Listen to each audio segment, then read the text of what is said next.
Hey everyone, welcome to Midnight Mystic Stories. I noticed a lot of you who are watching and enjoying the content aren't subscribed yet. If you love spine-chilling stories, creepy encounters, and unexplained mysteries, make sure to subscribe and turn on the notification bell. It really helps the channel grow and helps us keep bringing more of the content you love. And be sure to comment below where you are tuning in from. Thank you and enjoy the video.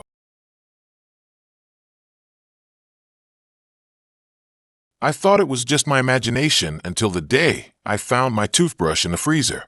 Not like accidentally tossed in there after a late-night ice cream binge. No, it was deliberately placed, bristles up, stuck in a block of solid ice. That's when the low-humming dread that had been building in my gut since Sarah and I broke up finally turned into a full-blown siren. Our relationship had been a whirlwind, the kind of intense, passionate affair that burns bright and fast. We met at a friend's wedding. She was a bridesmaid. I was a plus one. We bonded over our mutual disdain for the chicken dance and spent the rest of the night laughing, talking, and eventually making out in the coat closet. It felt like something out of a movie, the kind of instant connection you only read about. We were inseparable after that. We moved in together after only 3 months, a decision that everyone warned us against. Too fast, they said. You barely know each other. But we were in love, or at least, I thought we were. The first few months were bliss. We spent our weekends exploring the city, trying new restaurants, and binge-watching terrible reality TV. We had inside jokes, shared dreams, and a sex life that could rival anything you'd see on screen. Sarah was funny, intelligent, and fiercely independent. She was also incredibly possessive. At first, I found her possessiveness endearing. It was flattering to have someone care so deeply, to want to be with me all the time. But it slowly started to morph into something else, something darker. She would get jealous if I spent too much time with my friends, accusing me of neglecting her. She would scroll through my phone when I was in the shower, questioning every text message, every phone call. I tried to talk to her about it, to explain that her behavior was making me uncomfortable. But she would always turn it around, making me feel guilty for even bringing it up. "I just love you so much," she would say, her eyes welling up with tears. "I'm just afraid of losing you." The final straw came when she demanded that I unfriend all my female friends on Facebook. I refused, and we had a massive fight. It was the first time we had really yelled at each other, and it was terrifying. I realized then that this wasn't love. This was control. I ended things the next day. It was messy, emotional, and heartbreaking. Sarah didn't take it well. She cried. She begged. She promised to change. But I knew I couldn't stay. The spark had died, replaced by a suffocating fear. I moved out a week later, found a small apartment downtown, and tried to start over. I blocked Sarah's number, unfollowed her on social media, and told my friends not to mention her. I needed space. I needed to heal. But she wouldn't let me go. At first, it was subtle. A missed call from an unknown number, a feeling of being watched when I was walking home from work. I dismissed it as paranoia, the lingering effects of a toxic relationship. Then the gifts started arriving. Flowers, chocolates, a framed photo of us from our first date. Each gift came with a handwritten note, filled with apologies and declarations of love. "I miss you so much," she wrote. "Please give us another chance." I threw the gifts away, ignored the notes, and tried to move on. But the feeling of being watched intensified. I would catch glimpses of someone who looked like Sarah in the periphery, disappearing before I could get a good look. One morning, I woke up to find my car tires slashed. I called the police, but they said there was nothing they could do without any evidence. I started parking in a garage, hoping it would deter her. Then came the emails. Anonymous messages filled with personal details about my life, things only Sarah would know. My favorite coffee shop, the name of my childhood dog, the embarrassing nickname my mom used to call me. It was like she was inside my head, watching my every move. I changed my email password, installed security cameras in my apartment, and started carrying pepper spray. I was living in a constant state of anxiety, terrified of what she might do next. And then the toothbrush. Finding it in the freezer was the tipping point. It wasn't just creepy. It was a violation, a clear message that she was inside my home, invading my space. That night, I didn't sleep. Every creak of the building, every rustle of leaves outside my window sent my heart racing. I knew I couldn't keep living like this. I needed to do something, but I didn't know what. The police couldn't help me. and I was afraid to confront Sarah directly. Desperate, I turned to my friend Mark. He was a lawyer, the kind of guy who always had a plan. I told him everything, from the beginning of our relationship to the toothbrush in the freezer. He listened patiently, his expression growing increasingly grim. When I finished, he took a deep breath and said, "This isn't just a bad breakup, this is stalking. You need to get a restraining order." The next day, Mark helped me file the paperwork. It was a long, complicated process, filled with legal jargon and court appearances. But finally, after weeks of stress and uncertainty, the judge granted the restraining order. Sarah was legally prohibited from contacting me or coming within 100 feet of my home or workplace. I felt a wave of relief wash over me. Maybe, just maybe, this was the end. For a few weeks, it was. The calls stopped, the emails ceased, and the feeling of being watched faded. I started to relax, to breathe again. I even went on a few dates, tentative steps back into the world of romance. But Sarah wasn't done. One evening, I came home from work to find my apartment door slightly ajar. My heart leaped into my throat. I cautiously pushed the door open and stepped inside. The apartment was a mess. Furniture was overturned, drawers were pulled out, and clothes were scattered everywhere. It looked like someone had ransacked the place. And then I saw it. Scrawled across my living room wall in red paint were two words: "I'm watching." I stumbled back, terrified. I called the police, who arrived within minutes. They searched the apartment, but there was no sign of Sarah. They dusted for fingerprints, took photos, and promised to investigate. I spent the night at Mark's apartment, too shaken to stay in my own place. As I lay awake, staring at the ceiling, I realized that the restraining order wasn't enough. Sarah was escalating, becoming more brazen, more dangerous. I knew I had to leave, to disappear. The next morning, I packed a suitcase with the bare essentials, closed my bank account, and withdrew all my money. I told Mark I was going away for a while, but I didn't tell him where. I couldn't risk Sarah finding out. I drove to a small town in the middle of nowhere, rented a cabin in the woods, and started a new life. I changed my name, got a new phone number, and found a job as a waitress at a local diner. It wasn't glamorous, but it was safe. I spent my days serving coffee and hash browns, and my nights reading books and watching old movies. I avoided social media, stayed off the grid, and tried to forget about Sarah. For a while it worked. I started to heal, to rebuild my life. I made new friends, explored the surrounding countryside, and even started to feel a glimmer of hope for the future. But Sarah was always there, lurking in the back of my mind. I knew she was still out there, somewhere, searching for me. One day, a new customer came into the diner. He was tall, handsome, and had a familiar glint in his eyes. As he sat down at the counter, he looked at me and smiled. "Hello," he said. "My name is David. I'm looking for someone." My blood ran cold. I knew, in that moment, that Sarah had found me. I forced a smile and said, "What can I get for you, David?" "Just a cup of coffee," he said, his eyes never leaving mine. "And maybe some information." He paused, then leaned forward and whispered, "I'm looking for a woman named my old name. Have you seen her?" I stared at him, paralyzed with fear. I wanted to run, to scream, to disappear, but I couldn't move. He smiled again, a chilling, predatory smile. "Don't worry," he said. "I'll find her. I always do." He took a sip of his coffee, then looked at me again. "She can't hide forever." I knew he was right. Sarah would never stop searching for me. She would hunt me down, no matter where I went, no matter how far I ran. And then it hit me. I didn't have to run. I could fight back. I took a deep breath, mustered all my courage, and said, "I think I know who you're looking for." He raised an eyebrow, intrigued. "Oh, really?" "Yes," I said, "and I think she's right here." I reached under the counter, grabbed the pepper spray I always kept within reach, and sprayed him directly in the face. He screamed, clutching his eyes. I ran out of the diner, jumped into my car, and drove away as fast as I could. I knew it wasn't over. I knew Sarah would be back.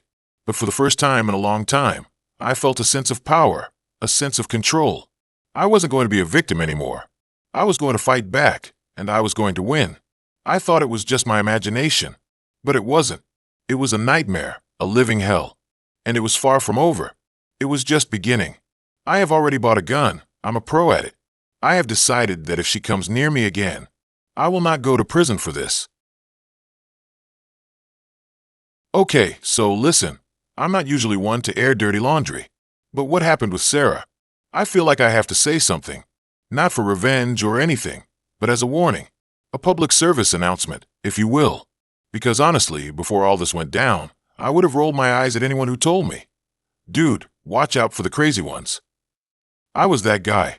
I thought it was all just hyperbole, blown out of proportion by guys who couldn't handle a little passion. I was so wrong. Sarah and I met at a concert. She was radiant, like movie star radiant. Long dark hair, piercing blue eyes, this infectious laugh that made you feel like you were the only person in the room.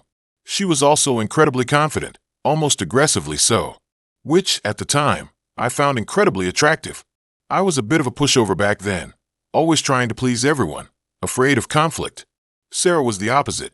She knew what she wanted, and she went for it. I was instantly drawn in. The first few months were amazing. It was like living in a rom-com, spontaneous road trips, late-night talks, passionate everything. She challenged me, pushed me out of my comfort zone. I started going to the gym, dressing better, taking more risks at work. I felt like I was finally becoming the person I always wanted to be. Sarah made me feel alive. But then, things started to shift. Subtle at first, almost imperceptible. It started with the little things. She'd get jealous if I talked to other women, even if it was just a co-worker. She'd constantly check my phone, just to see what's up. She started dictating who I could hang out with, claiming my friends were bad influences. I tried to brush it off. I told myself she was just insecure, that she cared about me so much she was afraid of losing me. But the behavior escalated. She started showing up unannounced at my work, just to bring me lunch. She'd call me dozens of times a day, demanding to know where I was and who I was with. She started accusing me of cheating, even though I had never given her any reason to doubt me. The breaking point came during my birthday dinner. I had planned a small gathering with my closest friends at my favorite restaurant. Sarah insisted on being involved in the planning, which I thought was sweet at first. But then she started changing the guest list, inviting people I barely knew and uninviting some of my closest friends, claiming they weren't good enough for me. I finally snapped.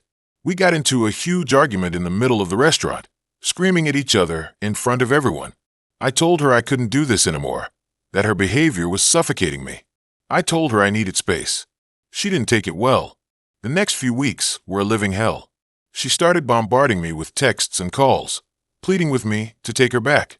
When I didn't respond, she started threatening me. She said she'd tell everyone I was a terrible person, that I had cheated on her, that I had abused her. She even threatened to hurt herself if I didn't come back to her. I blocked her number, but she found other ways to contact me. She emailed me, messaged me on social media, even created fake profiles to try to friend me online. She started showing up at my apartment, banging on my door and screaming my name. I was terrified. I started sleeping with a baseball bat next to my bed. I changed my locks, installed security cameras, and even considered getting a restraining order. But I hesitated. I didn't want to make things worse. I was still holding on to the hope that she would eventually come to her senses and leave me alone. That was a mistake. One night, I came home from work to find my apartment door unlocked. My heart leaped into my throat.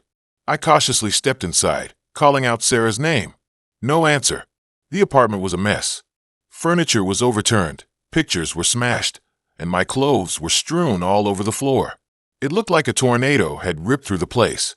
And then I saw it, scrawled on my bedroom wall in red lipstick with the words, "If I can't have you, no one can." I ran out of the apartment and called the police. They arrived within minutes and searched the place. They found Sarah hiding in my closet, clutching a butcher knife. She was arrested and charged with trespassing, vandalism, and making threats. The whole ordeal was a nightmare. The legal process was long and stressful. I had to testify in court, relive the entire experience, and face Sarah in person. It was incredibly traumatizing. She eventually pleaded guilty to the charges and was sentenced to probation and mandatory therapy. I got a restraining order, which she violated multiple times. Each violation resulted in more jail time, but it never seemed to deter her. Even now, years later, I still feel the effects of that relationship. I have trust issues. I'm overly cautious in relationships. I'm constantly on edge, waiting for the other shoe to drop. So here's my warning. Don't ignore the red flags. If someone is overly jealous, controlling, or possessive, run. Don't try to fix them. Don't try to rationalize their behavior. Just get out. And if things escalate, don't be afraid to seek help. Talk to your friends, your family, a therapist, or the police. You don't have to go through it alone. I know it's easy to dismiss the crazy ex trope as just a joke, but trust me, it's not. There are people out there who are capable of doing terrible things. And sometimes, the most dangerous ones are the ones who seem the most charming and charismatic. Learn from my mistakes. Don't let yourself become a victim. Pay attention to the warning signs and protect yourself. It's better to be alone than to be with someone who will destroy your life. I hope sharing my story helps someone. If it saves just one person from going through what I went through, it will be worth it. Please be careful out there. Some people are not who they seem. I was, let's just say, not making the best decisions when it came to dating. I was fresh out of a long-term relationship, still figuring out who I was as a single person, and, honestly, kind of enjoying the chaos. I was swiping right on everyone, going on dates with guys I had absolutely nothing in common with, and generally living like there were no consequences. Then I met Sarah. We matched on Bumble, and her profile was intriguing. Lots of artsy photos, quotes from obscure poets, and a bio that mentioned she was searching for someone who understands the language of the stars. A little out there, sure, but I was drawn to her free-spirited vibe. We chatted for a few days, and she was witty, intelligent, and surprisingly down-to-earth, despite the whole language of the stars thing. We decided to meet up for coffee at a cafe near my apartment. It was supposed to be a routine meetup. I remember being a little nervous when I saw her walk in. She was even more striking in person, tall, with piercing blue eyes and long, dark hair that she wore in a messy braid. She had this intensity about her that was both captivating and slightly unsettling. We ordered our coffees and started talking, and I have to admit, I was immediately smitten. She was fascinating. She talked about her passion for astrology, her travels through South America, and her belief in past lives. I usually roll my eyes at that kind of stuff, but she was so earnest and articulate that I found myself actually listening. We talked for hours, and before I knew it, the cafe was closing. We walked back to my apartment, and she gave me this long, lingering look before saying goodnight. I was hooked. We started seeing each other regularly. At first, it was great. We went to museums, saw live music, and spent hours talking about everything and nothing. She introduced me to new artists, new books, and new ways of thinking. I felt like I was expanding my horizons, becoming a more interesting person. But there were also red flags, subtle at first, that I chose to ignore. She was incredibly possessive. She wanted to know where I was at all times, who I was with, and what I was doing. She'd get jealous if I talked about other women, even friends. She started showing up at my apartment unannounced, sometimes in the middle of the night, claiming she had a feeling I needed her. I tried to brush it off, telling myself she was just really into me.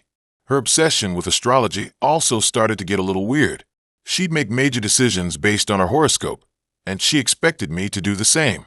She'd analyze our birth charts to determine if we were compatible, and would get visibly upset if the results weren't in our favor. She even started giving me crystals to carry around, claiming they would protect me from negative energy. The turning point came a few months into the relationship. I had a work event to attend, a networking thing that I couldn't get out of. I told Sarah about it weeks in advance, and she seemed fine with it. But the night of the event, I got a barrage of texts from her, demanding to know who I was talking to, what I was drinking, and when I was coming home. I tried to reassure her, but she wouldn't let up. Finally, I turned off my phone and tried to enjoy the event. When I got home late that night, I found Sarah sitting on my doorstep, waiting for me. It wasn't just waiting. It was waiting like someone who was ready to go into battle. She looked furious. She accused me of cheating on her, of lying to her, of betraying her trust. I tried to explain that it was just a work event, but she wouldn't listen.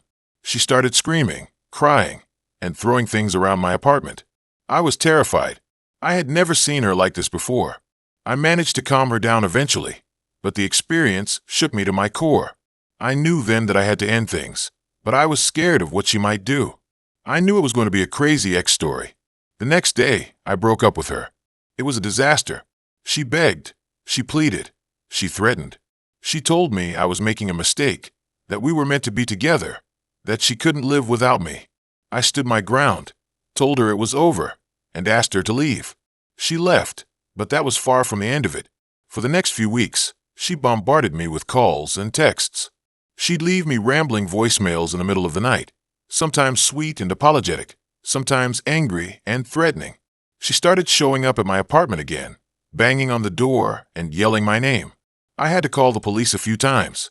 She also started harassing me online. She'd post cryptic messages on social media, hinting at our relationship and making me look like a bad guy. She even created a fake profile and started sending messages to my friends and family, spreading lies about me. I felt like I was being stalked. I was constantly looking over my shoulder, afraid of running into her. I changed my phone number, blocked her on social media, and even considered moving apartments. Then things took an even darker turn. One morning, I woke up to find my car vandalized. Someone had keyed it, slashed the tires, and spray-painted the word traitor on the hood. I knew it was her. I called the police, but without any proof, there wasn't much they could do. A few days later, I found a dead bird on my doorstep. It was a robin, my favorite bird. Its neck was twisted, and its eyes were missing. I was horrified.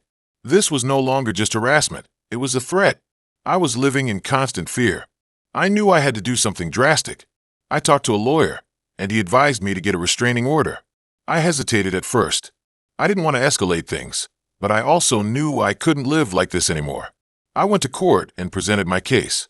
The judge granted me a restraining order, which prohibited Sarah from contacting me or coming within a certain distance of my home and workplace. I hoped that would be the end of it. For a while it was. The calls and texts stopped, the online harassment ceased, and I didn't see her anymore. I started to relax, to feel like I could finally breathe again. But then, a few months later, I got a call from the police. They had arrested Sarah for violating the restraining order. She had been spotted near my apartment, watching me from across the street. I was relieved that she had been caught, but also terrified. What would she do now? She was charged with violating the restraining order and sentenced to a few months in jail. While she was incarcerated, I finally felt safe. I started going to therapy, processing the trauma of the experience. I realized that I had been in a toxic and abusive relationship, and that I was lucky to have gotten out. When Sarah was released from jail, I was terrified that she would come after me again. But she didn't. Maybe she finally realized that she had gone too far, or maybe she just moved on to someone else. I don't know.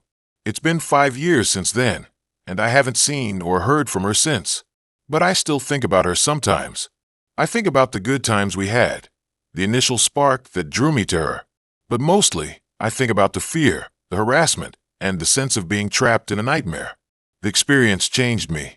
I'm more cautious about who I date, more attuned to red flags, and more willing to walk away from a relationship that doesn't feel right. I learned that love shouldn't be possessive or controlling, and that it's never worth sacrificing your safety or your peace of mind.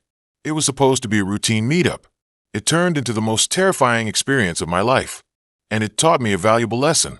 Sometimes, the most charming and intriguing people are also the most dangerous. Always trust your gut, and never ignore the red flags, no matter how tempting they may be. It's a story I'll never forget, a reminder that sometimes the craziest stories are the ones that are actually true. I never imagined I'd be telling this story. Honestly, I still have trouble believing it happened, even though the scars, both visible and invisible, are a constant reminder. It all started so innocently, like a cheesy rom-com. I was working as a barista in a small, independent coffee shop downtown. It was a pretty chill job, good music, okay tips, and a steady stream of interesting people. That's where I met Clara. Clara was striking, tall, with fiery red hair that seemed to have a life of its own, and piercing green eyes that could hold your gaze for what felt like an eternity. She was a regular, always ordering a double espresso with an extra shot, and always leaving a ridiculously generous tip. At first, I just thought she was being nice, but then she started lingering longer, striking up conversations about books, music, and life in general. She was smart, funny, and had this magnetic energy that drew you in. I was smitten. Hard. We started dating a few weeks later. It was whirlwind romance, full of late-night talks, spontaneous adventures, and that intense, all-consuming passion that only comes with new love. She introduced me to all these cool underground bands, took me to obscure art galleries, and opened my eyes to a world I never knew existed. She was everything I thought I wanted: exciting, unpredictable, and completely unlike anyone I'd ever been with before. Looking back, there were red flags. So many red flags. But I was so blinded by infatuation that I ignored them all. The first sign was the possessiveness. It started subtly, with innocent questions about my friends, especially female friends. Then it escalated to her wanting to know my every move, who I was talking to, what I was doing. She'd call me constantly when I was at work, demanding to know why I hadn't texted her back immediately. If I went out with friends without her, she'd accuse me of cheating, even if I was just grabbing a beer with my old college buddies. I tried to brush it off as her being insecure, telling myself that she just really cared about me. I bent over backward to reassure her, to prove my loyalty, to make her feel loved. I started distancing myself from my friends, avoiding situations that might trigger her jealousy. I was slowly isolating myself. Then came the anger. Claire had a temper, a volcanic, unpredictable temper that could erupt at any moment. It could be triggered by anything: a spilled drink, a wrong word, a perceived slight. When she was angry, she'd scream, throw things, and say the most hurtful things imaginable. She'd dig up insecurities I didn't even know I had and use them against me. After each outburst, she'd apologize profusely, sobbing and begging for forgiveness. She'd promise it would never happen again, that she was just stressed, that she loved me too much to lose me. And I'd believe her. I wanted to believe her. I'd forgive her, telling myself that everyone makes mistakes, that she was just going through a rough patch. The cycle continued: possessiveness, anger, apology, forgiveness, over and over again. It was exhausting, emotionally draining, but I was trapped. I was convinced that I could fix her, that my love could heal her. I was so naive. The gaslighting started gradually. She'd deny things she said or did, twisting my words and making me question my own sanity. "I never said that," she'd insist, even when I had a clear memory of her saying it. "You're imagining things," she'd tell me, making me feel like I was losing my grip on reality. She'd manipulate situations to make me feel guilty, even when I'd done nothing wrong. She'd play the victim, claiming that I was hurting her, that I didn't appreciate her, that I was going to leave her. And I'd fall for it every time. I'd apologize for things I didn't even do, just to keep the peace. I started doubting myself, my memories, my perceptions. I felt like I was walking on eggshells all the time, afraid to say or do anything that might upset her. I was constantly second-guessing myself, wondering if I was the crazy one. The turning point came one night after a friend's birthday party. I had gone without her, after she insisted I should go and have fun since she wasn't feeling well. But as soon as I got home, she was furious. She accused me of flirting with other girls, of abandoning her, of not caring about her feelings. I tried to explain that I had just been hanging out with friends, that I missed her, but she wouldn't listen. The argument escalated quickly. She started screaming, throwing things, and calling me names. I tried to stay calm, to reason with her, but it was no use. She was completely out of control. Then, she grabbed a knife from the kitchen counter. I froze. My blood ran cold. I stared at the knife in her hand, my mind racing. Was she going to hurt me? Was she going to hurt herself? I didn't know what to do. "If you leave me," she screamed, tears streaming down her face, "I swear I'll kill myself." I didn't believe her, not really, but I couldn't take the chance. I couldn't live with the guilt if something happened to her. So I stayed. I stayed and comforted her, telling her everything would be okay, even though I knew it wouldn't. That night, I knew I had to get out. I couldn't keep living like this, trapped in a cycle of abuse and manipulation. I was slowly losing myself, my identity, my sanity. I was afraid of what she might do, to me or to herself, but I knew that I couldn't stay. The next day, while she was at work, I packed my bags. I didn't take much, just the essentials. I left a note explaining that I couldn't do this anymore, that I needed to get away for my own safety. I didn't say where I was going, and I didn't leave a forwarding address. I moved back in with my parents, something I swore I would never do. I was ashamed, embarrassed, and terrified. I changed my phone number, deleted my social media accounts, and avoided going out in public. I was afraid that Clara would find me, that she'd try to win me back, or worse, that she'd try to hurt me. For months, I lived in fear. Every time the phone rang, every time there was a knock at the door, my heart would skip a beat. I was constantly looking over my shoulder, convinced that she was watching me. Slowly, gradually, I started to heal. I went to therapy, talked to my friends and family, and started to rebuild my life. I realized that I wasn't crazy, that I wasn't to blame for what happened. I was a victim of abuse, and I deserved to be happy. It's been years since I left Clara, and I'm still dealing with the aftermath. I have trust issues, anxiety, and a deep-seated fear of commitment. But I'm also stronger, more resilient, and more self-aware. I know what I deserve, and I won't settle for anything less.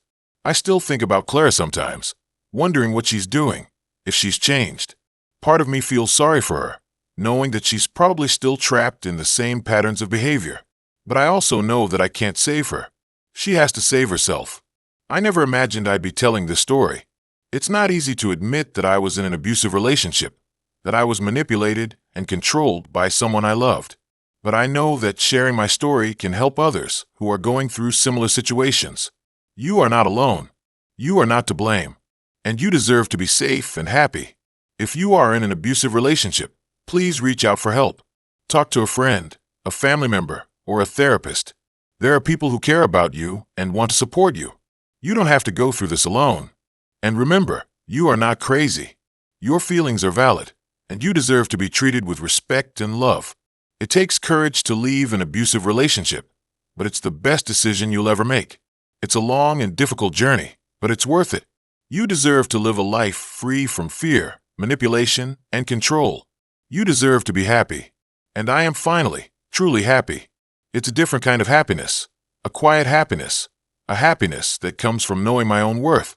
I'm still healing, still learning, still growing. But I'm also hopeful, optimistic, and excited about the future. I know that I can overcome anything, as long as I believe in myself. And I do. Okay, so you are not going to believe this. Seriously, I still have trouble believing it myself. And it happened like 2 years ago. Buckle up, because it's a wild ride. It all started with a dating app. You know, the usual story. Met a girl named Chloe. Super cute, great job, seemed totally normal. We hit it off pretty quickly, went on a few dates, and things got pretty serious pretty fast. Like meeting the parents serious, within a couple of months. Looking back, that should have been my first red flag. I mean, I liked her, sure, but moving that fast? I guess I was just caught up in the moment. She was very beautiful and attentive, so I didn't think much of it. Anyway, things were great for a while. We were practically inseparable. We spent weekends at my family cabin, went on trips to the beach, and generally just enjoyed each other's company. She always made me feel special and appreciated. She'd leave little notes for me in my lunchbox, or randomly buy me my favorite snacks when she went to the store. It was all very sweet at first. Then, slowly but surely, things started to change. It started with little things. She'd get jealous if I talked to other women, even just in a friendly way. She started asking me questions about my past relationships, digging for details I really didn't want to share. I mean, who wants to rehash all that old drama? Then the paranoia started. She'd accuse me of flirting with waitresses, or of looking at other women when we were out in public. I swear I wasn't. I only had eyes for her, or so I thought. But it didn't matter what I said. She just wouldn't believe me. I got the feeling that she just wanted to fight about these things for some odd reason. Not that it was a habit of hers that she realized and had stopped doing. It escalated from there. She started going through my phone when I was in the shower. She checked my email, my social media, everything. She said she was just making sure I wasn't hiding anything. I was mortified. I tried to explain to her that I valued my privacy and that I wasn't doing anything wrong, but she just wouldn't listen. I started to feel like I was in a damn prison. Things came to a head one night when we were at a party. I was talking to a female colleague about a project we were working on, and Chloe completely lost it. She stormed over, grabbed my arm, and dragged me outside, screaming about how I was cheating on her. I tried to calm her down, but she was beyond reason. She was making a huge scene in front of all my friends and coworkers, and I was mortified. That was the last straw. I couldn't take it anymore. The next day, I told her it was over. I tried to be gentle, but firm.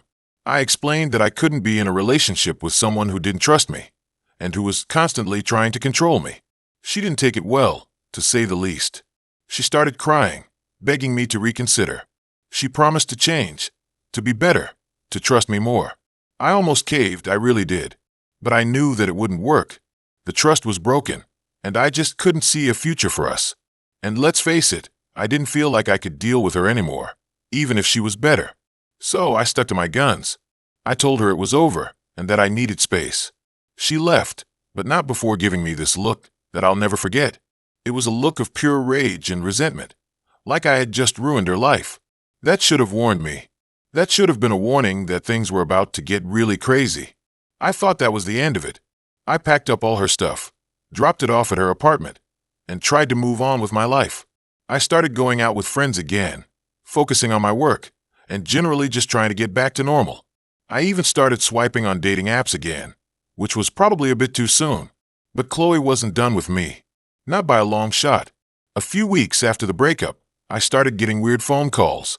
They were always late at night, and when I answered, there was just silence on the other end.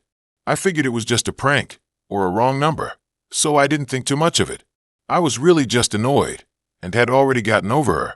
I assumed she was annoyed as well, because I would be too if someone had done this to me. Then the emails started. Anonymous emails with vague, threatening messages. Things like, "I'm watching you," or "You'll regret this." They were creepy, but not specific enough to report to the police. I started to get really freaked out.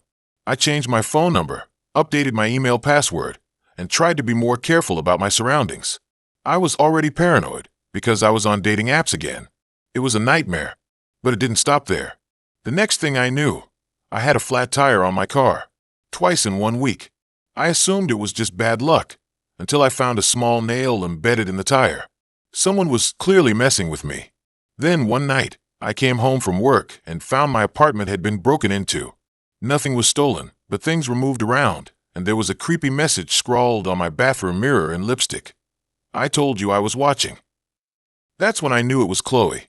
I went to the police and filed a report. I showed them the emails, the messages, everything. They said they would investigate, but they couldn't do much without more evidence. I was frustrated, but I understood. So, I decided to take matters into my own hands. I knew I needed to protect myself, and I couldn't rely on the police to do it for me. I was angry and done with it all. I started documenting everything. I installed security cameras in my apartment and on my car. I kept a detailed log of every weird phone call, every email, every suspicious incident. I was determined to catch her in the act. And then I made a plan. I knew I needed to confront her, to make her stop, but I also knew that she was unstable and that I couldn't trust her. So I decided to set a trap. I emailed her from a burner account, pretending to be another woman I was interested in. I said I had seen me out at a bar the other night, and that I was really cute. I knew that would get her attention. I also made a fake profile to keep her interested in the coming weeks and not get bored or suspicious, as she was a very busy person that I knew from the months we spent together. Sure enough, she took the bait. She emailed back, asking for more information, wanting to know who I was, and where I worked, and when I was free to meet up. I played along, feeding her just enough information to keep her interested. Then I set up a meeting. I picked a public place, a busy coffee shop in the middle of the day. I knew she wouldn't do anything crazy in broad daylight, but I also knew that she would be there. I arrived at the coffee shop early and staked out a spot near the window. I wanted to be able to see her coming. I was nervous as hell, but also determined. I was ready to confront her and to put an end to this nightmare once and for all. And then I saw her. She was wearing a disguise, a baseball cap and sunglasses, but I knew it was her. She walked into the coffee shop, scanned the room, and then zeroed in on me. I got ready to get up and greet her, but then my phone began ringing. I got nervous for a second, wondering if it was her. I grabbed it from my pocket and saw that it was a number I didn't recognize. As soon as I answered, the woman on the other line sounded frantic. "Hello, this is the local hospital calling for you. I am so sorry, but I believe that your partner has recently committed suicide." I was shocked. I knew this wasn't Chloe, so I didn't immediately get worried, but I was still scared as all hell. "Excuse me," I said, nervous, "but I don't have a partner." She responded, "Oh my gosh, it seems as if we have gotten the wrong person. My apologies. There was a young woman who looked very similar to you that was written down in her notes, and we thought this was her boyfriend. My apologies, sir. I immediately recognized this person as Chloe, and I couldn't help but start getting worried about my safety. I told her that it was all okay, and as soon as I said goodbye, I looked around. She wasn't at the coffee shop anymore. My heart dropped, wondering where she could have gone. I ran outside and started checking the streets around me. I saw a figure in the distance, and I was instantly scared. I didn't want to do anything wrong and end up getting killed on the spot, so I decided to take a few steps back and evaluate what I was going to do. That's when I noticed my car in the parking lot, covered in gasoline. Before I could even think, she threw a lighter on the ground, and it was instantly on fire. I jumped back in terror and watched as my car completely burned to the ground.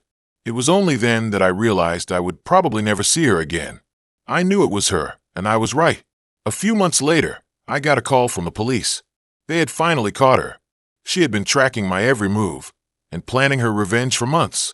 They found evidence of her stalking, the threatening emails, the messages, everything. It turns out that she was a crazy person, just like everyone has crazy people in their life. She was arrested and charged with stalking, harassment, and property damage. She eventually pled guilty and was sentenced to several years in prison. And to this day, I have no car. I know that I had the car for good reason, but I still don't fully know whether it was even worth it. I'm just glad it's all over, and that I can finally move on with my life. But I'll never forget Chloe. She was a beautiful, charming, and completely insane woman who turned my life upside down. And to this day, she is the reason why I am afraid of women, and that is why I will never use a dating app ever again. Looking back, the red flags were practically tap dancing in neon lights. But you know, when you're head over heels for someone, especially when you're young and inexperienced like I was, you tend to see what you want to see, not what's actually there. This is the story of how I met Sarah, and why I learned to always trust my gut. It was my sophomore year of college, and I was at this house party thrown by some upperclassmen. I wasn't really a party person, more of a study in the library type, but my roommate, Mark, practically dragged me there, said I needed to get out more and experience college life. I reluctantly agreed, and honestly, I was bored out of my mind until I saw her. Sarah was across the room, laughing with a group of people. She had this wild, untamed energy about her, fiery red hair, bright green eyes, and a smile that could melt glaciers. She was everything I wasn't, confident, outgoing, and effortlessly cool. I was immediately smitten. Somehow, Mark managed to introduce us. She was even more captivating up close. We talked for hours that night, about everything and nothing. She was a theater major, passionate about acting and performance art. I was studying computer science, a world away from her artistic sensibilities. But somehow we clicked. The first few weeks were a whirlwind. We spent every waking moment together. We went to movies, explored the city, and stayed up late talking about our dreams and fears. She was so open and vulnerable, sharing her deepest insecurities with me. I felt like I was the only person in the world who truly understood her. That's when the first red flag popped up, disguised as passion. She got incredibly jealous whenever I talked to other girls, even just classmates working on group projects. At first, I thought it was kind of flattering, a sign that she really cared about me. But it quickly escalated. She started demanding to know who I was texting, scrolling through my phone when I wasn't looking, and even showing up unannounced at my dorm room late at night to make sure I was alone. My gut started to churn. This wasn't healthy, but every time I tried to bring it up, she would burst into tears, accusing me of not loving her enough, of wanting to leave her. She would tell me about her past relationships, how she had been hurt and betrayed, and how I was the only person she could truly trust. I felt guilty, like I was the one being unreasonable. So I brushed my gut feeling aside and tried to be more understanding, more accommodating. The second red flag came in the form of her art. As a theater major, she was always working on some project or another, but her projects started getting strange. One time, she performed a monologue in the middle of the campus quad, dressed in tattered clothes and screaming about the end of the world. Another time, she staged a protest in the dining hall, throwing food on the floor and ranting about corporate greed. I tried to be supportive, but I couldn't help feeling embarrassed. People were staring, whispering, and laughing. I felt like I was constantly walking on eggshells, never knowing what she was going to do next. When I tried to talk to her about it, she accused me of being close-minded and unsupportive of her artistic vision. Again, I backed down, telling myself that I just didn't understand her creative process. Then came the social isolation. She started actively discouraging me from spending time with my friends. She would make plans for us whenever I had a scheduled hangout, or she would create some kind of dramatic scene that required my immediate attention. Slowly but surely, I stopped seeing my friends altogether. Mark tried to talk to me about it, expressing his concern about Sarah's controlling behavior, but I dismissed him, telling him that he just didn't understand our relationship. Looking back, I feel so ashamed of how I treated my friends. They were just trying to help me, but I was too blinded by my infatuation with Sarah to see what was really happening. The breaking point came during Thanksgiving break.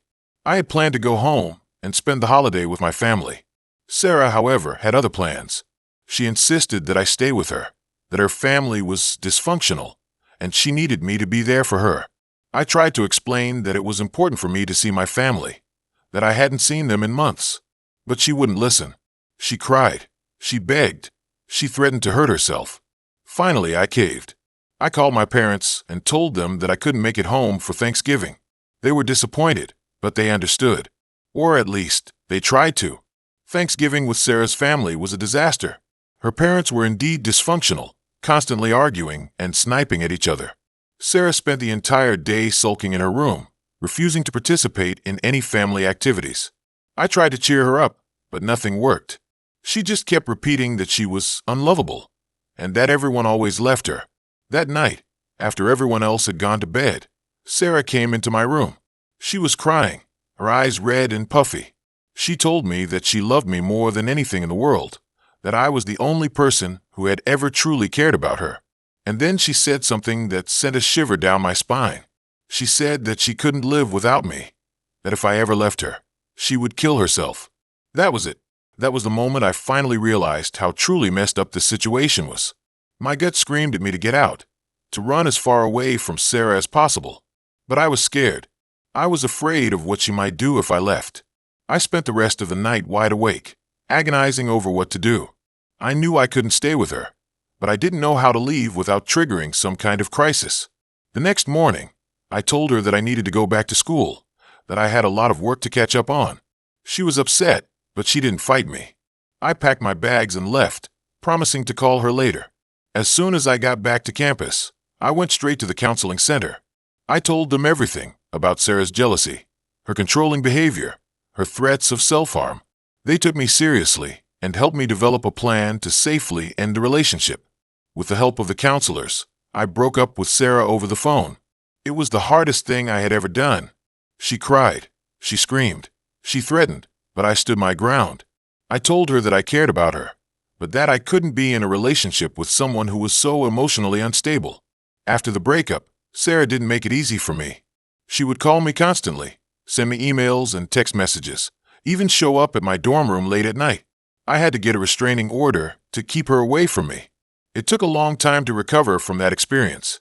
I had to go to therapy to deal with the emotional trauma. I had to rebuild my friendships and learn to trust my own instincts again. Looking back, I realized that I ignored so many red flags because I was blinded by infatuation and a misguided sense of responsibility. I thought I could fix her, that I could be the one to save her from her demons. But you can't save someone who doesn't want to be saved. The biggest lesson I learned from this experience is to always trust my gut. If something feels wrong, it probably is. Don't ignore those warning signs, no matter how strong your feelings are for someone. Your safety and well-being should always be your top priority. And to this day, I trust my gut. Now, I can spot the signs of a toxic person from a mile away. It was a hard lesson, but I am so thankful that I learned it.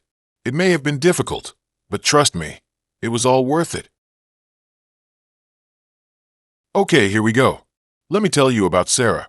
Sarah, who I met at a coffee shop downtown. Sarah, who seemed like the quirky, independent artist I'd been looking for my whole life.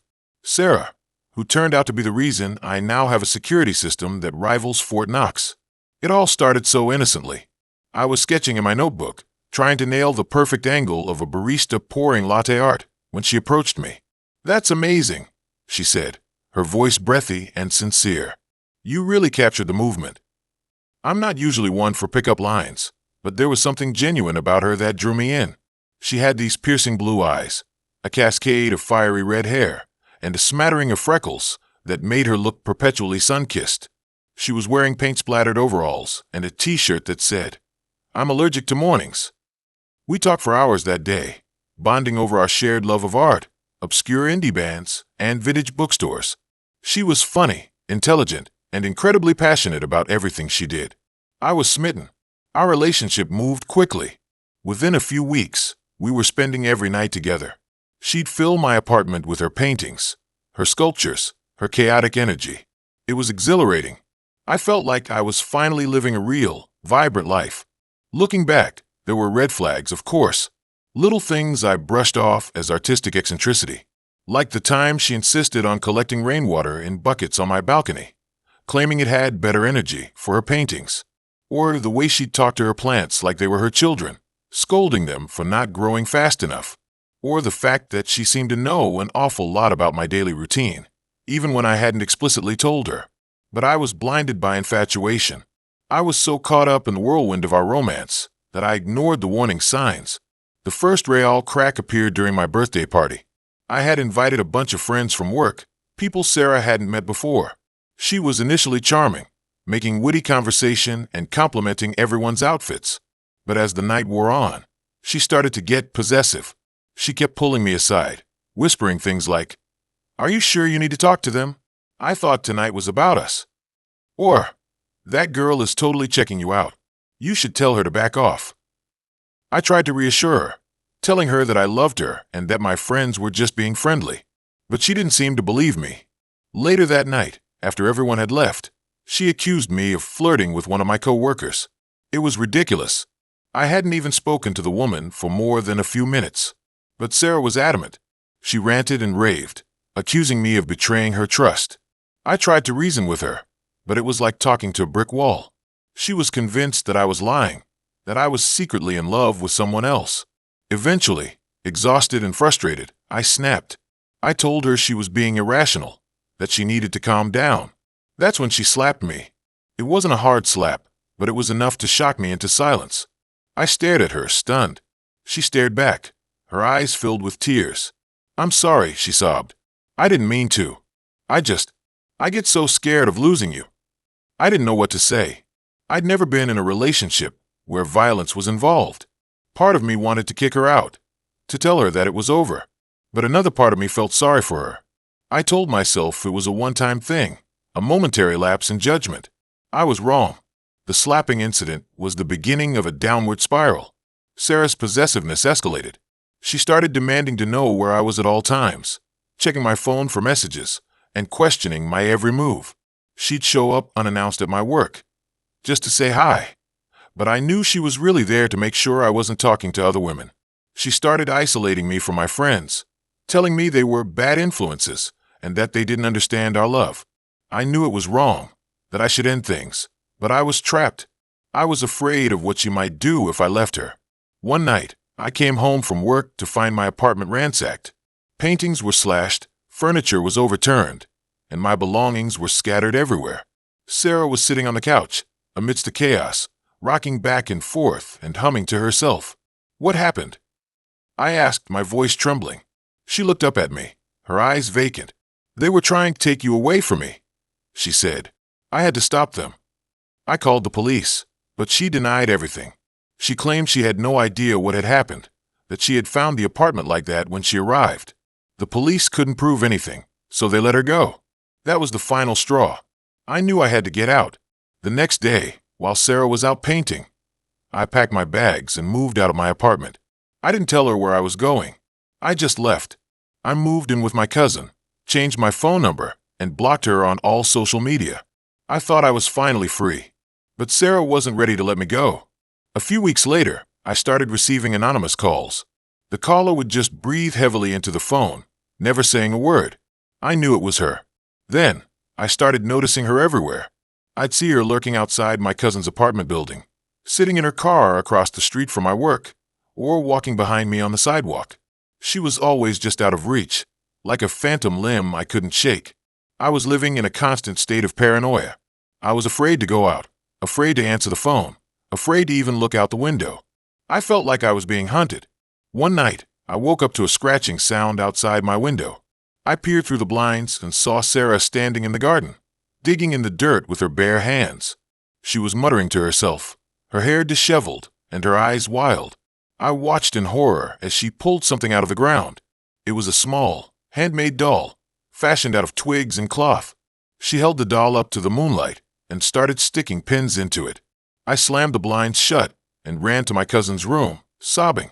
We called the police, but by the time they arrived, Sarah was gone. They found the doll in the garden, along with a photo of me that had been glued to its face. That's when I decided to get a restraining order. I went to court and presented the evidence, the police reports, the phone records, the photo of the doll. The judge granted the restraining order, ordering Sarah to stay at least 100 feet away from me at all times. I thought it would finally be over, but Sarah was relentless. She continued to stalk me, violating the restraining order multiple times. She'd leave me messages scrawled on napkins in coffee shops, send me cryptic emails from burner accounts, and even tried to break into my cousin's apartment. I was terrified. I knew she wasn't going to stop until she had me back, or until she destroyed me. Finally, I decided to take matters into my own hands. I hired a private investigator to track her down. It took weeks, but he eventually found her living in a remote cabin in the woods, surrounded by dozens of paintings of me. The investigator contacted the police, and they arrested her. She was charged with stalking, violating a restraining order, and a whole slew of other offenses. She was eventually found guilty and sentenced to several years in prison. I thought I would feel relieved when she was finally behind bars, but I didn't. I still have nightmares about her. I still see her face in crowds. I still jump every time the phone rings. She may be locked up, but she's still living in my head, and I don't know if she'll ever truly be gone. I keep replaying this nightmare in my head, wondering if I could have done something differently, if I could have stopped it before it spiraled out of control. But I know it's useless. What happened, happened, and I just have to live with the consequences. But you can learn from my mistakes. If you ever see any red flags, listen to your gut, and don't ignore them. I never thought I'd be sharing this story, mostly because it's the kind of thing you only hear about in movies or those true crime podcasts that make your skin crawl. It started like any other relationship, hopeful, exciting, maybe a little too fast. Her name was Sarah. We met at a friend's birthday party, and I was instantly drawn to her. She was beautiful, obviously, but it was more than that. She was witty, intelligent, and seemed genuinely interested in what I had to say, which, let's be honest, isn't always the case. We hit it off immediately, exchanged numbers, and went on a date the following week. The date was perfect. We laughed, we talked for hours, and I felt like I had finally met someone who truly got me. Looking back, that's probably when the first red flag started waving, but I was too caught up in the whirlwind to notice. Everything moved quickly. We were spending almost every night together, and within a month, she had practically moved in. My friends raised their eyebrows, but I brushed it off. I was happy, and that's all that mattered, right? The thing about Sarah was that she was incredibly intense. When she loved hard. It was intoxicating at first, but it quickly became overwhelming. She wanted to know everything about me, my past relationships, my deepest fears, my wildest dreams. She wanted to be involved in every aspect of my life, and at first, I welcomed it. I thought it was sweet that she cared so much, but then it started to feel different. She would get jealous if I spent time with my friends without her, accusing me of not prioritizing her. She would constantly check my phone, looking for evidence of other women. She even started questioning my female coworkers, convinced that I was having an affair. I tried to reassure her, to explain that her fears were unfounded, but it never seemed to be enough. She would apologize, promising to do better, but the behavior would always resurface, usually worse than before. The constant accusations and the lack of trust took a toll on me. I started to feel suffocated, like I was constantly walking on eggshells. I tried to talk to her about it, to explain that her behavior was hurting me, but she would always turn it around, accusing me of being insensitive to her needs. It was exhausting. I started to dread coming home, not knowing what kind of mood she would be in. I knew I had to end things, but I was scared. Sarah had made it clear that she couldn't live without me, and I was worried about what she might do if I broke up with her. I'm not proud of it, but I let the situation drag on for months, hoping that things would somehow get better. They didn't. The breaking point came one night when I went out for drinks with my friends. I had told Sarah about it beforehand, and she seemed fine. But when I got home, she was waiting for me, eyes blazing. She accused me of lying about where I had been, of meeting up with another woman. I tried to reason with her, but she wouldn't listen. She started screaming, throwing things, and eventually, she slapped me. I was stunned. I had never been hit by a woman before, and the shock of it snapped me out of my paralysis. I told her to leave, that it was over. She started crying, begging me to forgive her, promising that it would never happen again. But I was done. I couldn't do it anymore. I packed her things while she sobbed on the bed, and then I drove her to her apartment. As I watched her walk away, I felt a mix of relief and guilt. I knew I had done the right thing, but I also felt bad for hurting her. I knew she was going through a lot, and I didn't want to be the cause of her pain. I tried to move on, to put the relationship behind me, but Sarah wouldn't let me. She started calling me constantly, leaving dozens of messages on my voicemail, begging me to take her back. I ignored them, hoping that she would eventually get the message. But then the calls turned into texts, then into emails, then into social media messages. She was relentless. She would send me long, rambling messages about how much she loved me, how sorry she was for her behavior, and how she would do anything to win me back. When I didn't respond, the messages started to get darker. She would accuse me of ruining her life, of abandoning her when she needed me the most. She would threaten to hurt herself, saying that she couldn't live without me. I was terrified. I didn't know what to do. I considered calling the police, but I didn't want to get her into trouble. I just wanted her to leave me alone. Then, the messages started mentioning my family, my friends, even my place of work. She seemed to know everything about my life, and that's when I realized that she was watching me. I started noticing things. A car parked across the street from my apartment, a figure standing in the shadows outside my office building, a strange woman staring at me in the grocery store. I couldn't be sure it was Sarah, but I had a feeling it was. I felt like I was being followed, constantly watched. I was living in a state of constant paranoia, afraid to leave my apartment, afraid to answer the phone. One evening, I came home from work to find my apartment door slightly ajar. My heart leaped into my throat. I cautiously pushed the door open and stepped inside. The apartment was a mess. Furniture was overturned, drawers were pulled out, and clothes were strewn everywhere. It looked like someone had ransacked the place. I slowly made my way through the apartment, checking each room, my heart pounding in my chest. I found her in my bedroom. She was sitting on my bed, surrounded by my clothes, holding a framed photo of me. Her eyes were red and swollen, and her hair was a mess. She looked like she hadn't slept in days. "Sarah," I said, my voice trembling, "what are you doing here?" She looked up at me, a strange smile on her face. "I just wanted to see you," she said softly. "I miss you so much." I took a step back, my hand reaching for my phone. "You need to leave," I said. "I'm calling the police." Her smile vanished, and her eyes hardened. "You can't leave me," she said, her voice rising.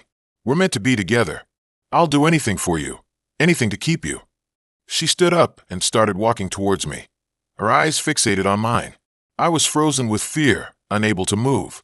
As she got closer, I noticed something in her hand. It was a knife. I screamed and lunged for the door, but she was too fast. She grabbed my arm and pulled me back, the knife glinting in the dim light. I struggled against her, trying to break free, but she was stronger than I thought. She started yelling about how I would pay for what I did, how she loved me, how I ruined her life and would never be with anyone else. I could feel the cold steel of the knife against my skin. I was sure I was going to die. Just then, my neighbor burst through the door. He had heard the commotion and came to investigate. He saw what was happening and tackled Sarah to the ground, wresting the knife from her grasp. I scrambled to my feet and ran out of the apartment, calling the police as I went.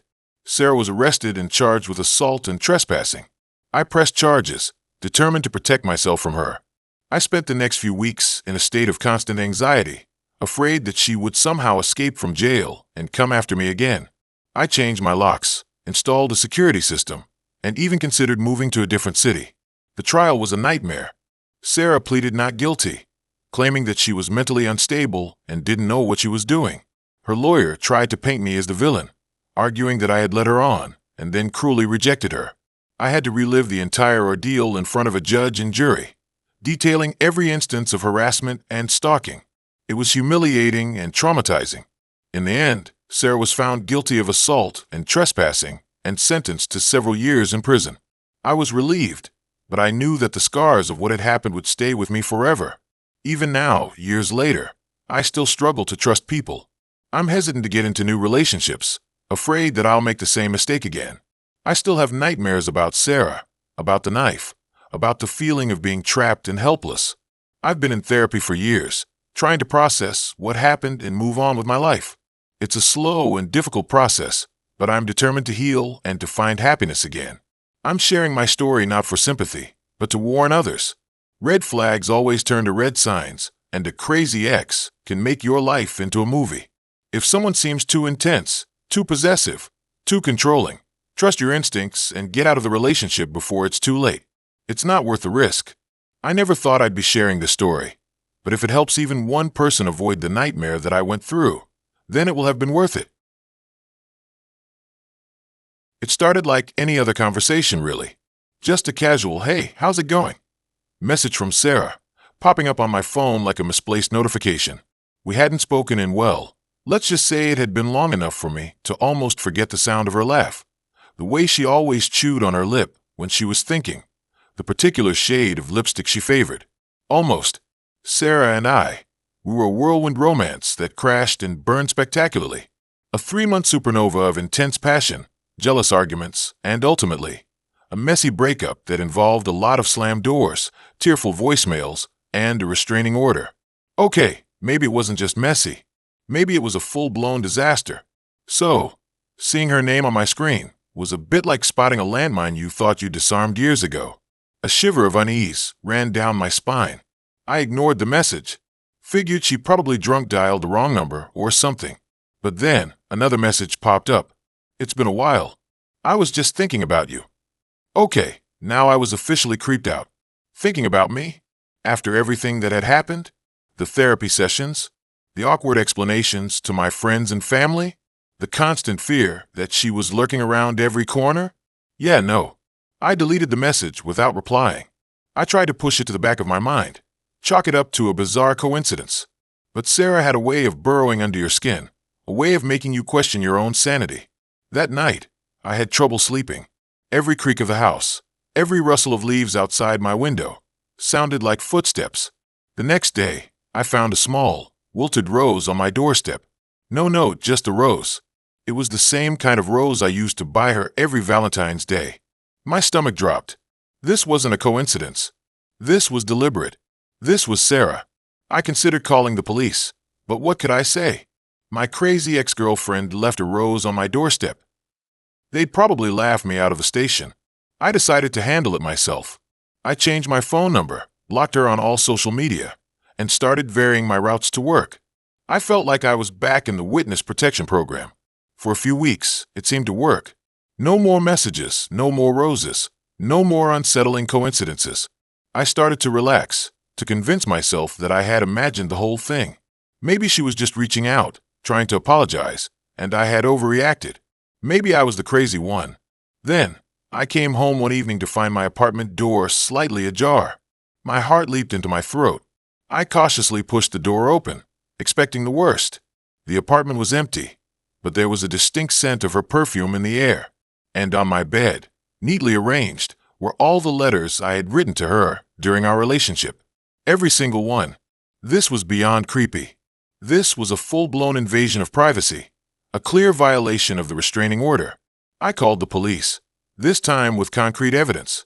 They took the letters, dusted for fingerprints, and promised to investigate. But they also warned me that it could be difficult to prove she was the one who broke in. I felt like I was losing my mind. I couldn't sleep. I couldn't eat. I couldn't shake the feeling that I was being watched. I started seeing her everywhere, in crowds, in the reflection of store windows, even in my dreams. I was a prisoner in my own life. One night, I was working late at the office when I received a text message from an unknown number. It was a picture of me sitting at my desk, taken from across the street. The caption read, "I'm always watching." That was it. I snapped. I couldn't live like this anymore. I had to confront her, to make her understand the damage she was causing. I tracked down her address through a mutual friend and drove to her apartment, my hands trembling on the steering wheel. I knocked on her door, my heart pounding in my chest. She opened it, a surprised look on her face. She looked different, calmer, almost serene. "Hey," she said, her voice soft. "I've been expecting you." I pushed past her into the apartment. It was impeccably clean, almost sterile. There were candles burning, filling the air with a sickly sweet scent. On the coffee table, there was a photo album. I picked it up and started flipping through the pages. It was filled with pictures of me. Pictures of me sleeping. Pictures of me walking down the street. Pictures of me at work. Pictures I didn't even know existed. My blood ran cold. "What is this?" I asked, my voice barely a whisper. "Our love story," she said, smiling sweetly. "I've been documenting it all." "This isn't love, Sarah," I said, my voice rising. "This is obsession. This is crazy." "No, you don't understand," she said, her eyes widening.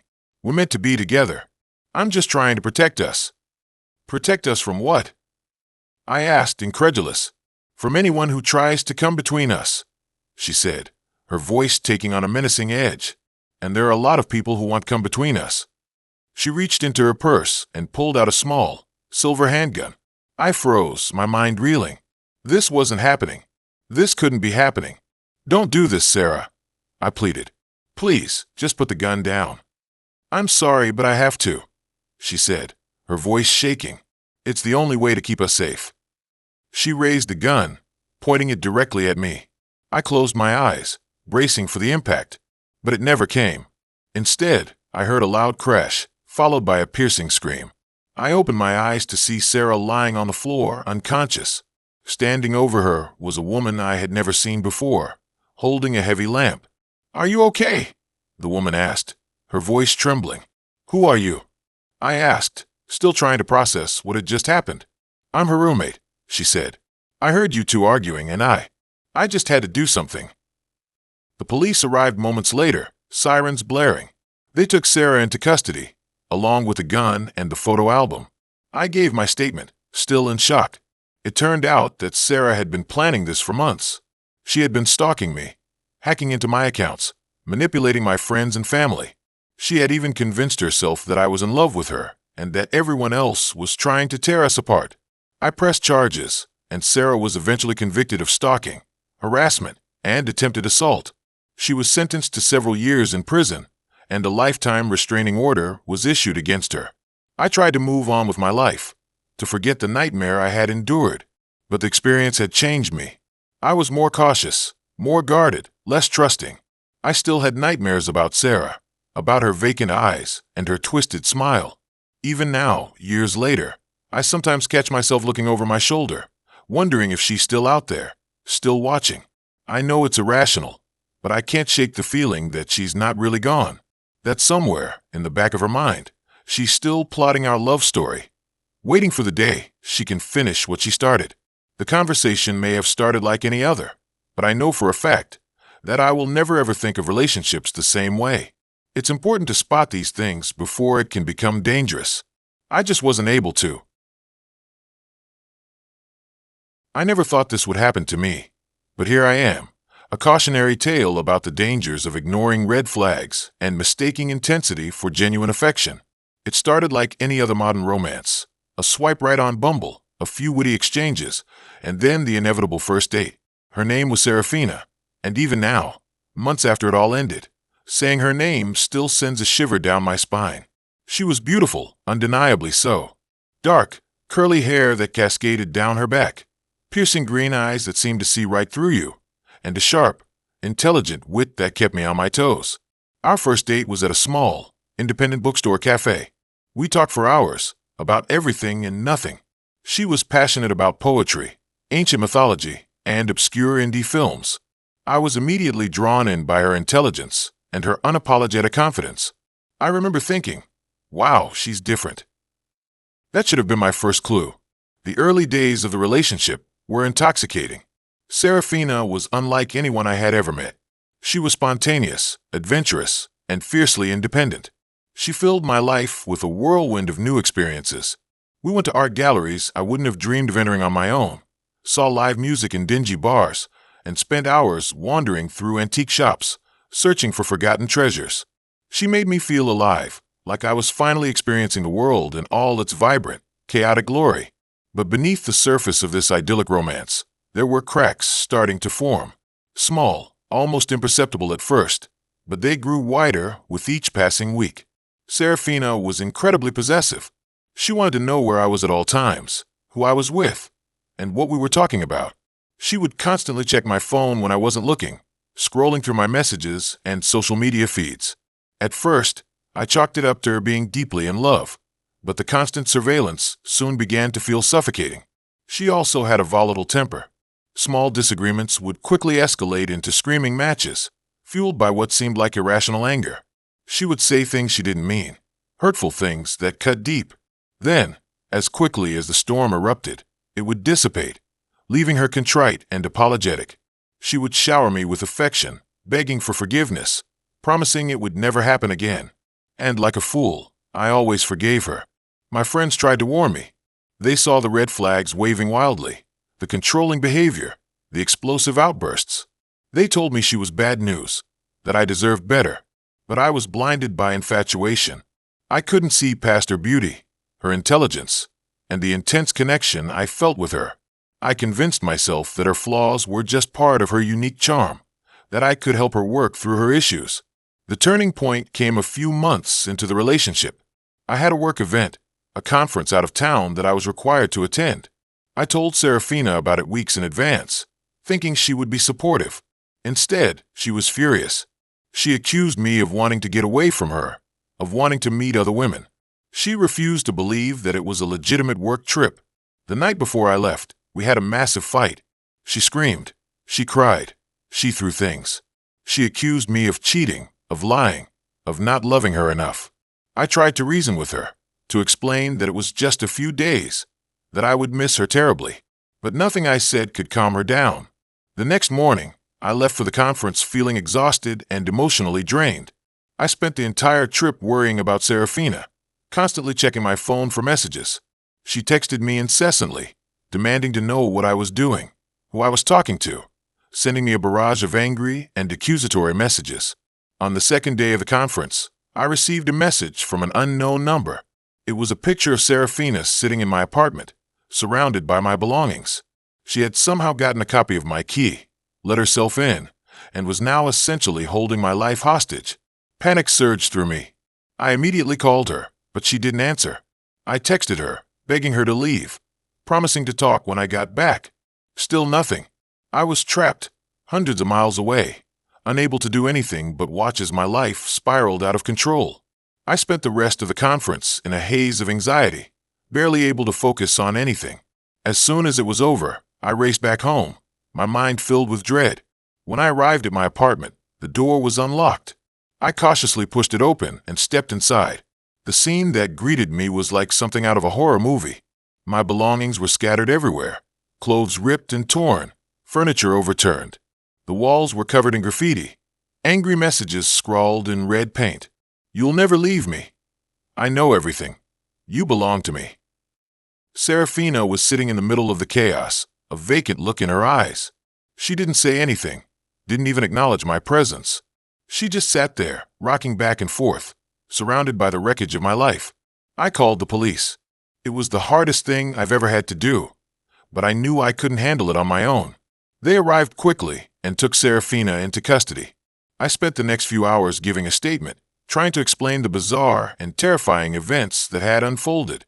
It turned out that Serafina had a history of mental illness, a fact she had conveniently omitted from our early conversations.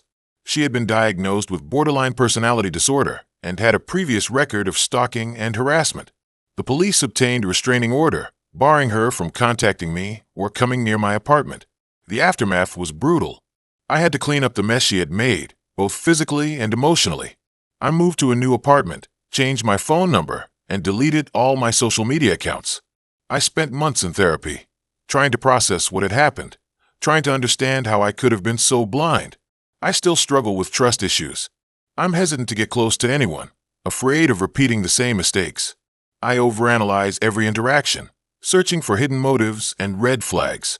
It's a constant battle, trying to rebuild my life after Serafina shattered it into pieces. Looking back, I can see all the warning signs I ignored. The possessiveness, the jealousy, the explosive temper, the constant need for validation. They were all there, staring me in the face, but I was too infatuated to see them for what they were. I learned a valuable lesson, albeit a painful one. Love shouldn't be about control or manipulation. It should be about trust, respect, and mutual support. And if someone makes you feel scared, anxious, or suffocated, it's not love. It's something else entirely. I still think about Serafina sometimes. I wonder where she is, what she's doing. I hope she's getting the help she needs. But I also know that I can never let her back into my life. The damage she inflicted was too deep, the scars too permanent. This is my story, a cautionary tale about the dangers of ignoring red flags and mistaking intensity for genuine affection. I hope it serves as a warning to others, a reminder to trust your gut, to listen to your friends, and to never, ever ignore the warning signs. Because sometimes, the person you think you love is actually your worst nightmare. I thought I was in love with Serafina. She was the perfect person, but now all I can think about is how much she hurt me. Looking back, I should have seen the red flags waving like banners in a parade. But when you're in the middle of it, blinded by, well, I don't even know what it was, infatuation, hope, plain stupidity, you tend to ignore the warning signs until they crash down on you like a ton of bricks. My ex, let's call her Sarah, seemed perfect at first. We met at a friend's party, and she was everything I thought I wanted. Funny, intelligent, attractive, and seemingly just as into me as I was into her. It was like something out of a movie. We were inseparable from the get-go. Dinners, movies, hikes, even just hanging out at each other's places, talking for hours. I was genuinely happy. Naively, blissfully happy. The first little flicker of unease came about a month into the relationship. I was still living with my parents at the time, saving up for a down payment on a place of my own. Sarah, on the other hand, had her own apartment, a stylish little studio downtown. One Saturday, I was supposed to go over to her place for dinner, but I got stuck at work later than expected. I texted her to let her know I was running late and wouldn't be there until at least 8 p.m. No problem, she texted back. See you then. But when I finally arrived, she was off. Not angry exactly, but distant, quiet. I asked her what was wrong, and she just shrugged and said she was tired. I tried to brush it off, but the atmosphere was tense. We ate dinner in near silence, and after I helped her clean up, I decided to head home. As I was putting on my jacket, she finally spoke. "Where were you?" she asked, her voice flat. "I told you. I was at work," I replied, confused. "I texted you. But what were you really doing?" I stared at her, bewildered. "What are you talking about?" "I was working. My boss needed me to stay late, to finish a project." She didn't say anything, just looked at me with this intense, unwavering gaze. It made me incredibly uncomfortable. I tried to explain again, but she just cut me off. "I don't believe you," she said. "You were with someone else, weren't you?" I was floored. Accusations of cheating after only a month? It was insane. I tried to reason with her, showed her my time card from work, even offered to call my boss to confirm. But she wouldn't budge. She was convinced I was lying, and nothing I said could change her mind. That was the first glimpse into the irrationality, I guess, that would come to define our relationship. I should have walked away then, but I didn't. I chalked it up to a bad day, a moment of insecurity. I told myself it wouldn't happen again. Oh, how wrong I was. The jealousy became a constant presence. Every female friend I had was a potential threat. If I talked to a woman at work, Sarah would grill me about it for hours, demanding to know every detail of the conversation. She'd go through my phone, my emails, my social media, searching for any shred of evidence to confirm her suspicions. It was exhausting, suffocating. I felt like I was constantly walking on eggshells, afraid of saying or doing anything that might trigger her. I tried to reassure her, to show her how much I cared, but it was never enough. The more I tried, the more suspicious she became. Then came the control. She started dictating who I could spend time with, what I could wear, even what I could eat. She didn't like my friends, said they were a bad influence. She didn't like my clothes, said they were too casual. She didn't like my diet, said I wasn't taking care of myself. I was slowly being isolated from everyone and everything I cared about. My friends noticed it too. They tried to talk to me, to express their concerns, but I brushed them off. I was so caught up in trying to appease Sarah that I didn't realize how much I was losing myself in the process. The breaking point came during my birthday party. I had planned a small get-together at my parents' house, just close friends and family. Sarah was, of course, invited. Everything seemed to be going well at first. She was charming, engaging, even seemed to be enjoying herself. But as the night wore on, and I started spending more time talking to my friends, her demeanor changed. She became withdrawn, sullen. Then she pulled me aside. "Why are you ignoring me?" she demanded, her voice tight. "I'm not ignoring you," I said, trying to keep my voice calm. "I'm just catching up with my friends. I haven't seen them in a while." "So, they're more important than me?" "That's not what I said," I replied, exasperated. "Can we please not do this right now? It's my birthday." That was the wrong thing to say. Her eyes narrowed, and her voice dropped to a dangerous whisper. "You think I'm ruining your birthday?" she hissed. "You think I'm making you unhappy?" Before I could respond, she stormed off, grabbing her purse and keys. I followed her outside, trying to reason with her, but she wouldn't listen. She got into her car, revved the engine, and sped off, leaving me standing there in the driveway, humiliated and heartbroken. That night, I finally realized that I couldn't keep living like this. I couldn't keep sacrificing my happiness, my friendships, my very identity for someone who was never going to be satisfied. The next day, I broke up with her. It wasn't easy. She cried. She begged. She threatened. She promised to change, to be better. But I knew it was a lie. This wasn't a temporary lapse in judgment. It was who she was. I had to protect myself. The aftermath was intense. She wouldn't leave me alone. She called me dozens of times a day, sent me hundreds of texts and emails. She showed up at my work, at my parents' house, even at my friends' apartments.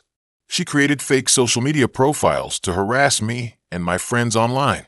She spread rumors about me, tried to sabotage my reputation. She even threatened to hurt herself if I didn't take her back. I was terrified.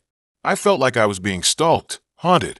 I changed my phone number, blocked her on social media, and warned my friends and family to ignore her. I even considered getting a restraining order. Eventually, she moved on. I don't know what happened to her, and honestly, I don't want to know. All I know is that I survived. That experience taught me to always be aware of the subtle warning signs that someone might not be who they seem. I learned to trust my gut, even when it's telling me something I don't want to hear. I learned the importance of setting boundaries and sticking to them, no matter how difficult it might be. And most importantly, I learned that my own happiness and well-being are non-negotiable. No one is worth sacrificing those things for. I am now much more careful about who I let into my life. I pay attention to how they treat others, how they handle conflict, and whether they respect my boundaries. I don't ignore red flags, no matter how small or insignificant they might seem. Dating is something I only do at a distance now, and I prefer to live with people I know. It's not always easy. I still have moments of doubt, moments where I wonder if I'm being too cautious or too judgmental. But then I remember Sarah, and I know that I'm doing the right thing. That relationship was a nightmare, but it was also a valuable lesson. It taught me to value myself, to prioritize my own well-being, and to never, ever ignore the red flags. It's a lesson I'll carry with me for the rest of my life. It started with a misplaced comma, I swear to God. A freaking comma. I was a writer, not a particularly successful one, but I scraped by writing articles for obscure websites and ghostwriting the occasional ebook. I met Sarah at a poetry slam. She was a performance artist, all fiery eyes and dramatic gestures, reciting poems about heartbreak and female empowerment. I was instantly captivated. I thought she was everything I wasn't, bold, confident, and unapologetically herself. We fell hard and fast. Within a month, she had practically moved into my small apartment. It was chaotic but exhilarating. We'd stay up all night talking, arguing, and creating. Sarah inspired me. My writing became sharper, more honest. I even started performing my own poems at open mics, something I never would have considered before meeting her. Looking back, that should have been my first warning sign, because it wasn't really me doing it. It was me being a puppet, a version of me Sarah wanted me to be. The misplaced comma incident happened about 6 months into our relationship. I was editing one of Sarah's performance pieces, offering constructive criticism as she'd requested. It was a stream of consciousness rant about societal expectations, full of raw emotion but lacking, in my opinion, a bit of structure. I suggested a few edits, including the addition of a comma to clarify a particularly confusing sentence. Sarah exploded.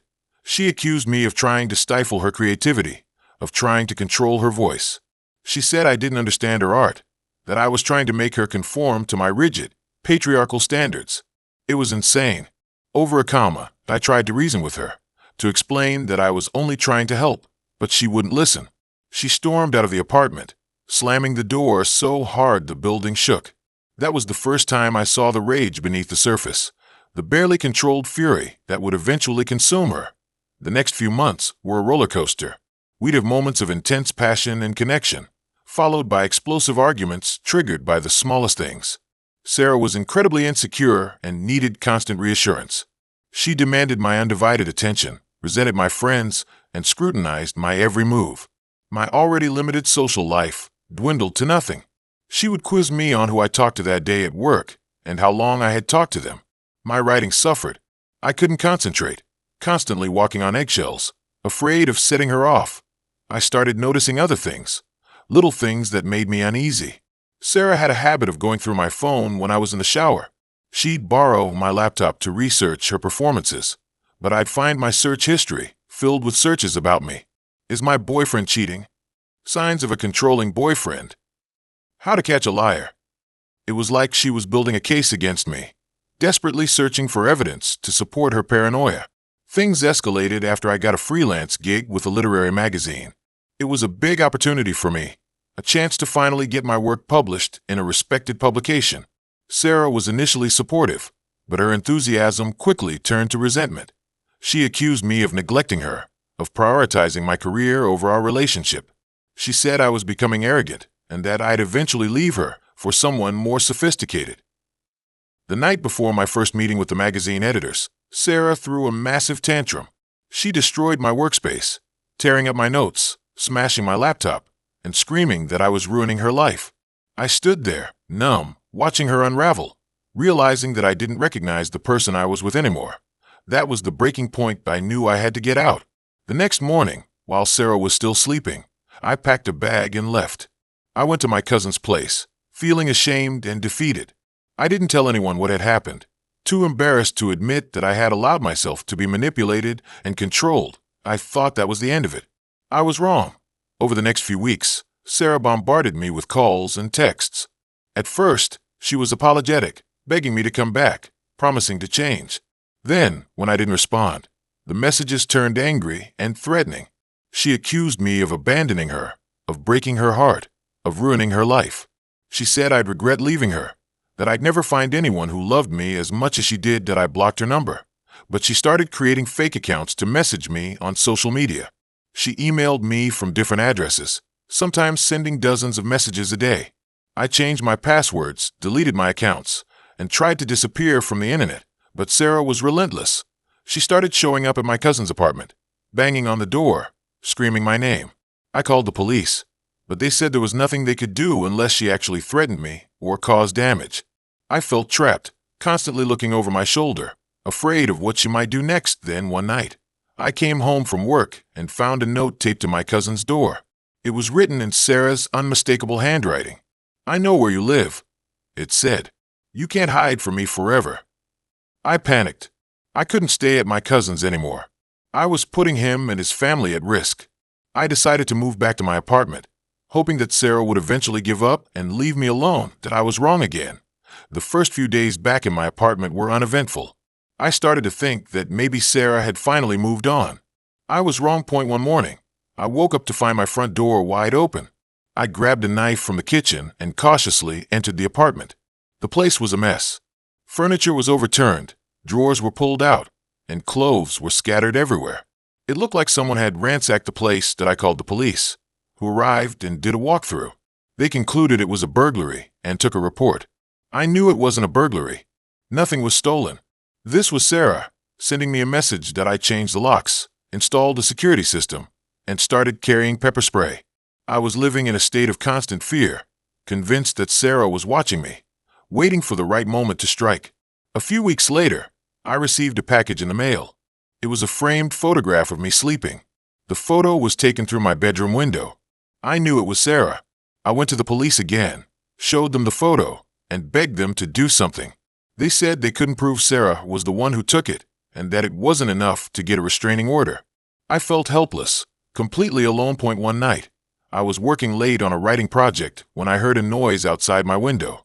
I cautiously peeked through the blinds and saw Sarah standing on the sidewalk, staring up at my apartment. She was holding a gas can. My blood ran cold. I knew what she was planning to do. I called 911, frantically explaining the situation. As I was talking to the dispatcher, I heard a loud crash. Sarah had broken the window and was climbing into my apartment. I hung up the phone and grabbed the knife I kept by my desk. Sarah came crashing through the broken window, gas can in hand. She was screaming, her face contorted with rage. "If I can't have you, no one can," she shrieked. I lunged at her, knife raised. She stumbled back, dropping the gas can. We struggled, grappling for the knife. It was a blur of motion, screams, and adrenaline. I don't remember exactly what happened, but I remember the feel of the knife in my hand, the look of shock on Sarah's face, and the sound of her hitting the floor. Everything went silent. I stood there, frozen, staring at Sarah's lifeless body. I had killed her. The police arrived a few minutes later. I told them everything, sobbing uncontrollably. They took me into custody and charged me with murder. I spent months in jail, awaiting trial. My lawyer argued that I had acted in self-defense, that I had been the victim of a prolonged campaign of harassment and stalking. The prosecution argued that I had overreacted, that I could have simply left the apartment and called the police. The trial was a media circus. Sarah was portrayed as a tragic figure, a victim of unrequited love. I was painted as a monster, a cold-blooded killer. I lost my job, my friends, my reputation. In the end, the jury found me guilty of manslaughter. I was sentenced to 5 years in prison. Prison was hell. I was constantly reminded of what I had done, of the life I had taken. I spent my days filled with guilt and regret. When I was released, I was a broken man. I had lost everything. I moved to a different city, changed my name, and tried to start over. But the memories still haunt me. I see Sarah's face in my dreams. I hear her voice in my head. I know I'll never be free of her, not really. She's a part of me now, a dark stain on my soul. All this because of a misplaced comma. My heart still races when I remember. It races for everything. The small details, the big details, the signs I missed. The truth is, if I knew what I know now, I would have run the other way when I saw her at that poetry slam. It's a burden and a memory I have to carry to the end of my days.